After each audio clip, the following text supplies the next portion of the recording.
Hi, I'm Cameron Clark, And I'm Doug Clark. and we're the founders of Cattle House. Hi, I'm Cameron Clark, And I'm Doug Clark. and we're the founders of Cattle House Couch Trading Company. Yeah, so we became serious about becoming debt free, and we were in the middle of fixing up homes.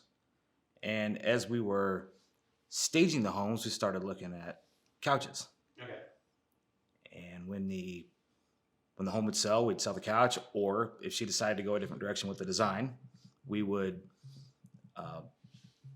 need to get a new couch. And as it kept evolving, we started seeing that there were free couches. And that's when I figured out how to become a really good receiver. I'd never seen anything where somebody just wanted to hand me $100 if I drive over and pick it up. And then 100 led to 200, and it just kept going. I'd never seen anything like it. The first time I picked up a couch and sold it, we picked it up and put it in the house, and she said, "I don't really like it." I said, "Well, perfect. Let's see if somebody else does." Well, I didn't really slow down. As soon as one sold, I'm pretty sure I had about 4 within 10 minutes. And then we owned a minivan at the time, and I went down to U-Haul and rented a trailer on a daily rental, and I had it 2 to 3 months on the daily rental. I remember my mom came up to visit one time, and we had approximately 25 couches In the driveway. That's when I realized that I need to move it out of my house. So we moved to storage units. I didn't think that anybody would purchase a couch out of a storage unit. And it just kept going. And then I had 2 storage units and 3 storage units, and I actually ended up having the entire rear, I don't know, there was 8 or 9 doors full of nothing but our couches. So I don't have a number for you before I realized it was something. I mean, as soon as we found one, I'm telling you, when you look over and somebody says, if you just drive over here and pick this thing up, it's worth $100, $200, $300, $400. I just never could let off the gas. So we grew up around Marshfield, and Cam wanted to be back closer to her family. And I told her that couches wouldn't work in Marshfield. And she insisted on opening up a store, and we gave it a shot, and I had never been more wrong. So Marshfield is very small, but I wanted to move back there to be closer to my family, and he said, that'll never work because we'll never be able to get couches there. A lot of people here they keep couches for a long time. They pass them down. So finding a used couch, he thought would be an issue, which turned out to be an issue. It didn't take me very long to figure out that in order for me to continue picking up hundreds, that I was going to have to drive back to where there was people giving away hundreds. Yeah. So the transport system began. So with our long haul drivers and our short sprinters, we were able to capture the couches in the metro and get them long hauled back to us. So when she says metros, what we're actually referring to is that the more transient or more populated cities they yield more couches available. So we found that being in larger cities where there's more metros, we can collect a larger amount of couches, and then we had to figure out how to get them from those cities to Marshfield, 150, 200, 250 miles efficiently and as safely as we could. We absolutely can source in other metros. Everybody feels like they need a sofa. And when you have a sofa that you need to get rid of, sometimes you don't have enough time to find the right buyer. Donation centers are several weeks out. So that's where we always find couches. The first couch that we painted was cloth. And all my dreams came true because everybody knows how much I love to paint stuff. I got to change the color of a couch. It was very cool. It was very cool to paint a couch. When it started? Or when it finished? Well, no, the whole process was cool. It was. We started with fabric, and while it worked well, the end product felt a little more like an outdoor product to us. Yeah, it was a little. I wouldn't say we would do it again. And I have a knack for leather. Yeah, So- interleather. We can teach anybody how to work with leather sofas. I'd say my favorite thing working with the leather sofa is the durability of the sofa itself. We learned some valuable skills when we were remodeling homes. That we learned that a lot of times it was easier to cover up or work with what you currently had as opposed to completely tearing down and replacing. And that kind of bled over into the sofa business for us, in that we found a couch that might have damage. We wanted to figure out a solution that we could work with it so that we didn't have to tear it down and start over. With that, we learned how to work with hide and other leather or material options. I had a 15-year career in the automotive industry, and while I enjoyed it, it didn't fulfill my desires to be my own boss.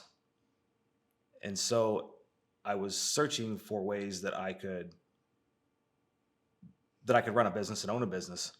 And I tried a lot of different things. And in doing so, we were living in Marshfield at the time, and I didn't feel like there was enough opportunity. And I thought it would be fun for us to try a larger population, more metro, where there might be more opportunity for us. And so we sold our home and moved to Kansas City for the opportunity of more business. At that time, I owned a digital agency, and I felt like there'd be more clients. And we lived in the home approximately 3 months. We remodeled it. My digital business, grew none. But our House flipping journey. house flipping began. journey did start then. And so we realized that our kids had settled into the new school system, and we didn't want to move them again, as we had moved our oldest already in high school. We wanted to keep them in the same school district. We found another home, and a few months later did the same thing. We sold it. And as we started selling the third or fourth one, through this transition, we were constantly picking up couches for decoration. And it's the one thing I found that after I sold the home, that was the one item left that I had made the most profit on. I mean, we had dressers and kitchen tables, and We didn't want to keep moving those same furniture items to every single new home. So we would just ditch everything. in the journey of selling homes, we became a really good team. Cam would pack up the entire house that we hadn't sold, and I would move the house with our stuff, with our 5 kids, myself. And I developed a skill set to be able to move large heavy items by myself, and quickly and efficiently, and stack. And a couple of kids driving with cars was a challenge because I didn't have any room for their cars with all of my couches. I can recall Cam being very upset with me for having 30, 40, 50 sofas in our garage. Yeah, you literally could not even open up the garage door. And the couches were just stacked in there. But our youngest son found it the coolest thing ever that he could use them all as forts. And I like the fact that we could make a lot of money with them. And I couldn't believe people would show up to my house and look at the couches and pick one they liked. I just couldn't fathom somebody buying a couch from somebody who had so many. We were able to acquire so many couches in Kansas City because of the population. It's very transient. And so where the areas are very transient, when people are moving and you need to get rid of a sofa, it's not really easy. If you don't have a truck or don't know how to move it or don't have a friend to help or the space, you don't know where to go with it, generally it's not cost effective to move a sofa. So if you're moving, taking the sofa with you financially doesn't make sense a lot of times. So what I found was at any given moment, I could find a couch that somebody needed to get rid of within 5 miles of me. So we very quickly were picking up, somewhere between 10 and 15 couches a day and turning 10 to 15 couches a day out of our house. We owned a minivan and I didn't own a trailer. And again, we wanted to be debt free. So the only option I could find, because I needed to become more efficient, was to rent a U-Haul trailer. And so I would say at the point in time, it was just Cam and I. We moved, we would touch, it wouldn't be uncommon for us to touch 30 sofas in a day. It was a blessing when my son started driving. I'm pretty sure I handed him his first set of keys and tie downs. Whereas most parents fear their kids driving at all, we just set ours driving loose in Kansas City on the main freeways to random people's homes. What I found most interesting wasn't the amount of couches that we could acquire. It was the amount of people that started asking us for couches. So very quickly, we developed a wait list of people. They see that we have a few couches, but then they say, hey, if you ever get in a sectional like this, please get a hold of me. So that's where I came in and started doing this wish list. And the wish list just kept growing. I would say it was that time when she was doing this wish list and somebody would say, do you have this sectional? The answer always was absolutely. Mm-hmm. And Cam would say, we may not have that one like here. No, I didn't tell him I had it here. I just told him that I had access to get it and I could get them that couch. And it was at that time we learned that we didn't have to store them for very long. There was such a demand, we could pick them up right down the road from them. We could take them out of one living room and put it right in the next living room within 2 miles of each other. And we did that a lot. We would pick up a couch, clean it on the side of the road, and deliver it to the next people. We became very acquainted with car washes for sure. Yep. You're saying you put a couch through a car wash? I'm saying that we would use the vacuums. Oh, okay. I'll tell you, I never, and I still to this day can't wrap my head around, and I'm sure one of these days somebody will enlighten me, but when somebody is giving away a free sofa, I can't help but look at the couch and find value everywhere. It just doesn't make any sense to me why somebody would give away a couch for free. I had so many people requesting sofas. They wanted a gray one or a brown one or a 90 inches, a set, a sectional. I was selling everything I could get my hands on, running as fast as I could run, and my day is a little different than most. Most people will work 8 to 5, but in my journey for entrepreneurship, I realized that wasn't going to work out very well for me, and I don't know when I didn't work. If I was awake, I was working, and I still couldn't collect couches. It is not uncommon for us to pick up couches in the middle of the night, to drop off couches in the middle of the night. We'll run whatever we can run. I can tell you that we have delivered couches on Christmas, Thanksgiving, the day of. We've been asked to pick up couches the same, Christmas, Thanksgiving. Real quick, I'm gonna just. So we picked up a set of 2 couches, and Cam didn't like the way they fit in the living room. And Well, it was 2 full-sized couches, and I didn't realize, because I never paid that much attention to couches, that most people get a love seat and a couch for a reason, not 2 full-size couches. Because then when I put them together, the living room turned very small very quickly. Well, that was also your cheap way of putting a sectional together. You bought two Yeah. full-size sofas because you wanted a sectional but didn't want to pay for it. Sectionals were expensive. They were. And when she realized she couldn't live with the way that the two full-size sofas connected, she decided to sell one. Yeah, and I sold it for more than what we bought both of them for. A lot more. And a lot more than any couch I had.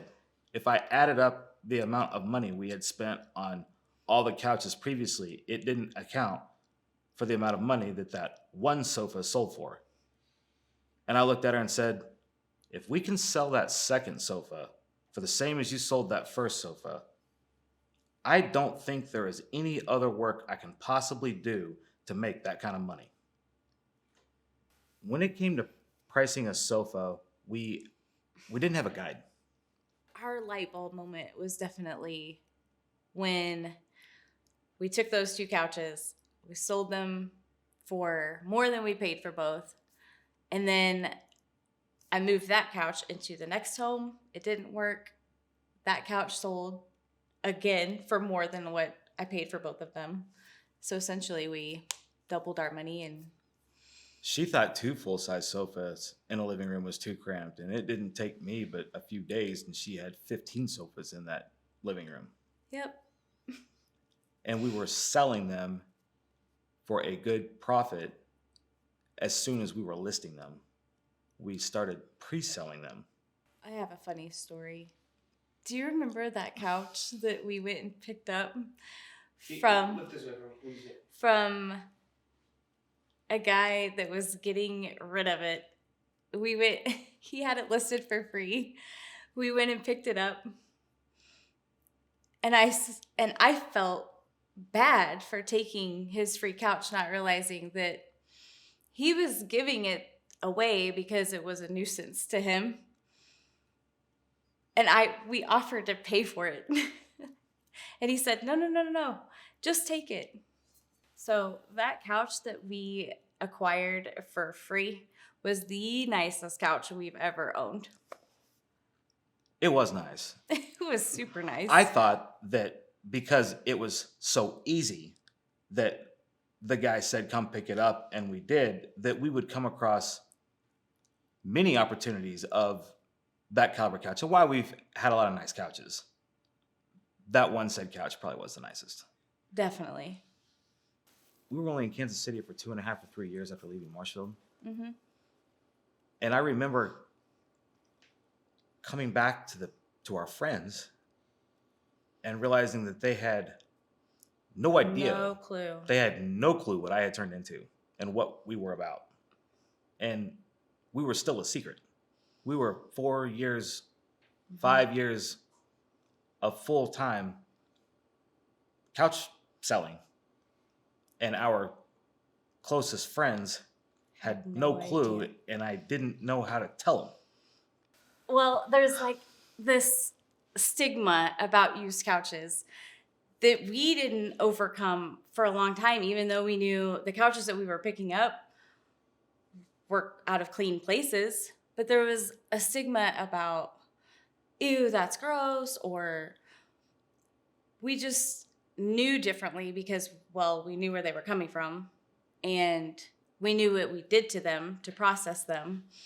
But to everybody else, it was like, why are you guys selling used couches? It didn't make sense. Well, a lot of the reason people get rid of sofas isn't because there's something wrong with them. It's because they're moving. And these sofas can come out of super nice homes, and people are just relocating. And so second homes, Airbnbs. Whenever a property sells, generally, the sofa doesn't stay. To an owner, getting rid of a sofa is a real chore. When we started developing the wait list and we started pre-selling inventory, we also realized at that time that there were a lot of people who just wanted a different sofa. They wanted to change their design, and I mean, frequently. I couldn't believe that somebody would own that many sofas besides myself in a year, and it was just purely because they wanted a different color, or they wanted to try a different style. And so that is when, with my automotive background, I thought, why don't we try trading? I like all of them. I Yeah. love trades. Trades, I don't know that I have one favorite because they're all good. Trades allow us to make the most money because we're giving them something or a perceived profit, or we're giving a perceived dollar value for their trade that we, in essence, can put zero money in. And generally, the trades will bring the most money. It is not uncommon for us to sell a trade higher than what we actually sold the initial sofa to the customer for. There's not a huge database of couches that you can just go and shop for pricing. So we have found a lot of different variables that influence pricing. Mm-hmm. If it's a recent build sofa, generally the prices are available online as to what they were paid for new, so you can kind of get pricing off of what the new ones sell for. When it comes to niche or older sofas, well, it actually is interesting how we started pricing, and it worked because there was nothing to follow at all that we could find. We initially started pricing sofas by doubling our money. Doubling the money. If we picked it up for free, then we would just start with a good baseline. You know, a leather sectional, baseline $600. Now what makes it special? $800. Now what color is it? How many sectionals are on the market right now? 1,800. So that it's basically an easy formula. And with her wait list, when we would sell a sofa, and I would hear for the next 6 months, every third person that contacted us wanted that same sofa, I told her I knew it was too cheap. I knew that you priced that. And she would inform me that we had made the money that we were comfortable making. After our experience and the lessons that we have learned, we have figured out a few things that can be duplicated. We can teach anyone how to find a sofa worth value. We can teach anybody how to properly clean and sanitize and market a sofa. We can help with sourcing. We have more couches than we have places to go with them. And we'd be more than happy to help anybody get started with couches. Every market has couches for sale. Every market can handle a used couch dealer. Every day, we miss thousands of couches. It is my goal. I would love to own every used couch that can make a profit. Hundreds of thousands of dollars of sofa we are missing because we can't get to them fast enough. We realized that we could sell a sofa anywhere and made that a challenge. We wanted to see if we could sell a sofa anywhere. Open up a store, small town Marshfield, selling couches. Yeah, it worked. It did. If it could work in Marshfield, it can work anywhere.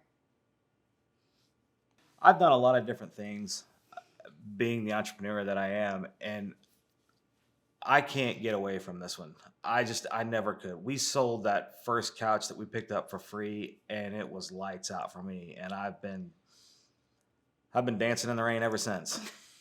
We currently have a network of drivers and a sourcing system that we have warehouses and couches being collected in other markets. We would love to find somebody to help us collect more and retail more. We would be more than happy. We would love to help with sourcing and finding couches.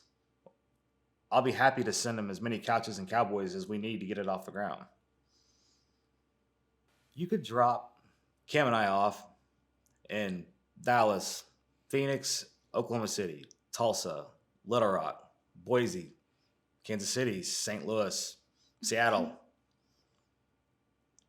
Anywhere.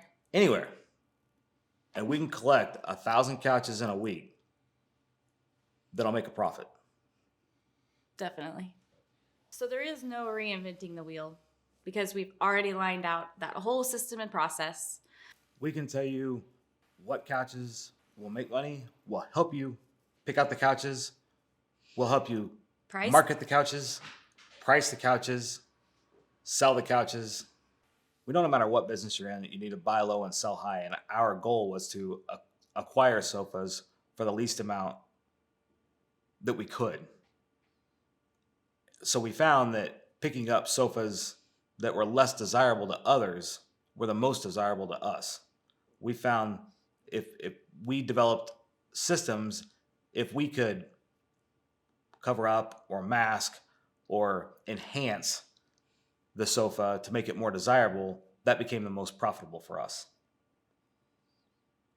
That's one of the things that led into hair on hide or cowhiding sofas. One of the neat things about being able to cowhide is there are a lot of ranchers and they love to pick out their hide to put on their couch. So it's kind of a pick your couch, pick your hide. And a lot of the hides have a deep emotional connection because they're actually the type of cow that they raise and farm. Honestly, it's COWCH.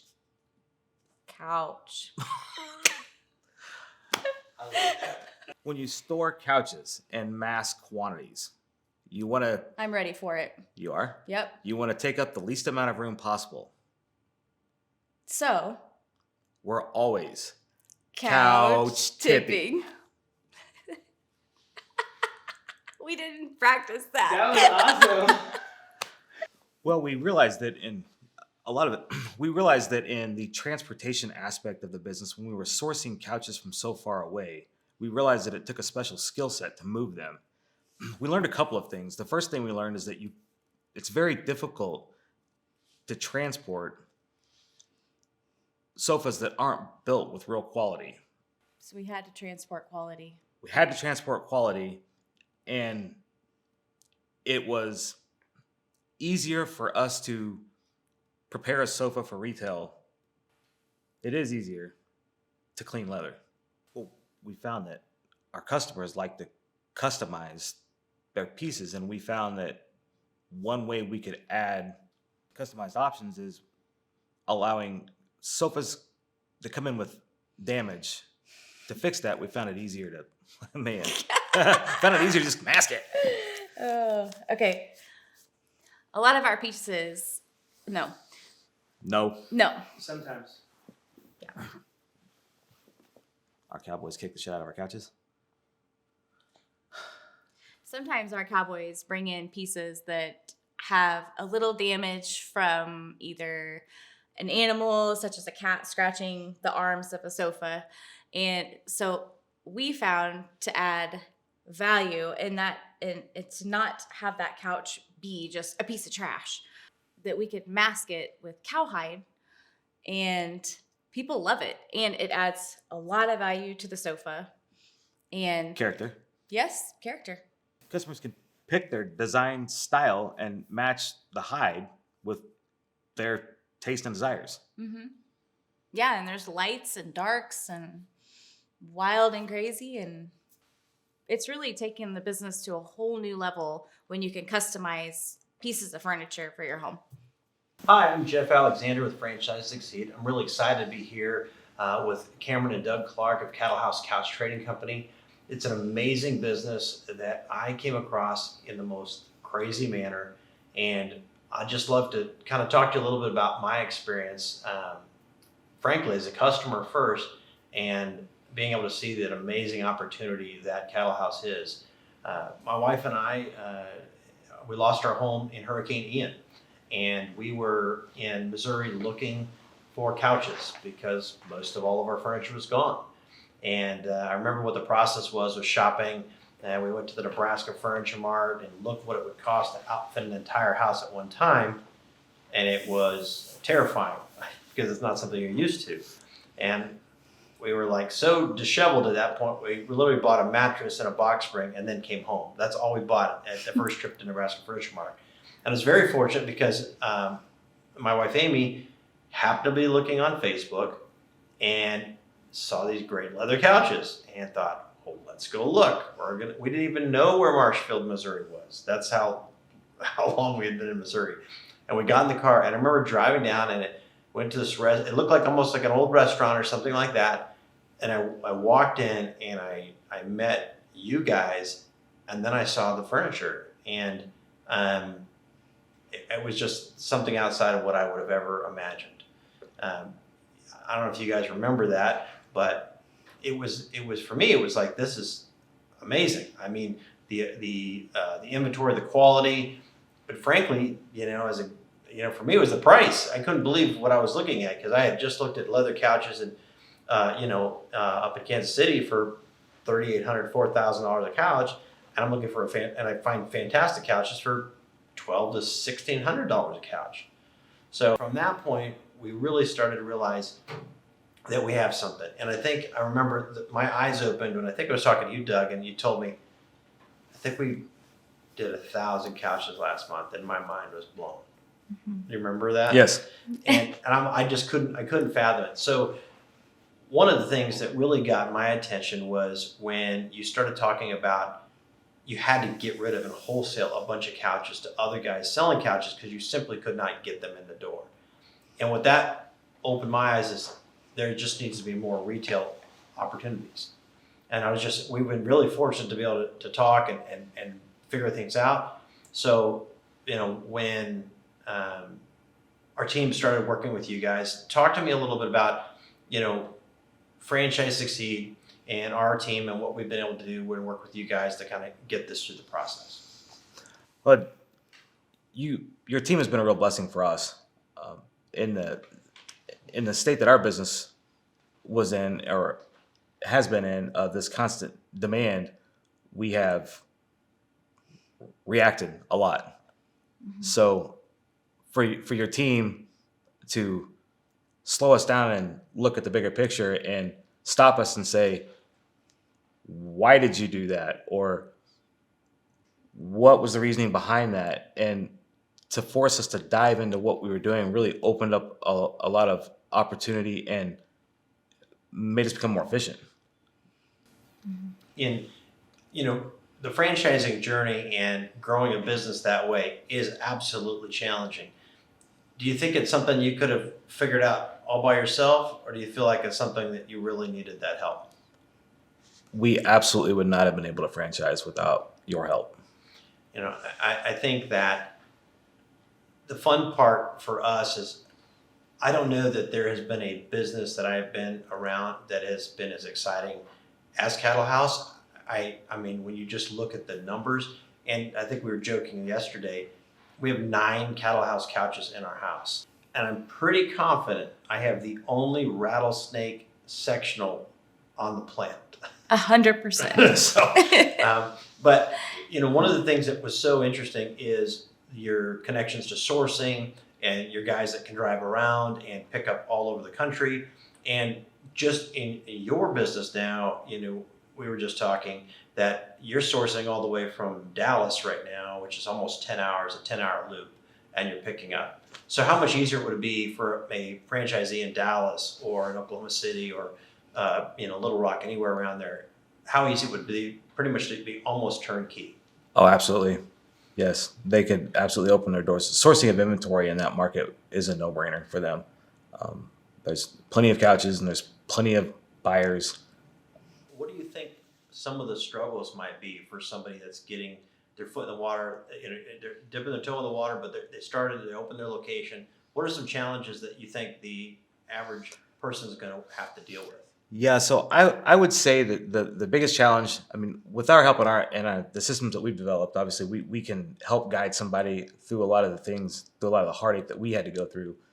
But I would say it's a retail business. So you've got to be willing to put in hours outside of the normal, what we would call work day hours. 8 to 5 is not really relevant in our world.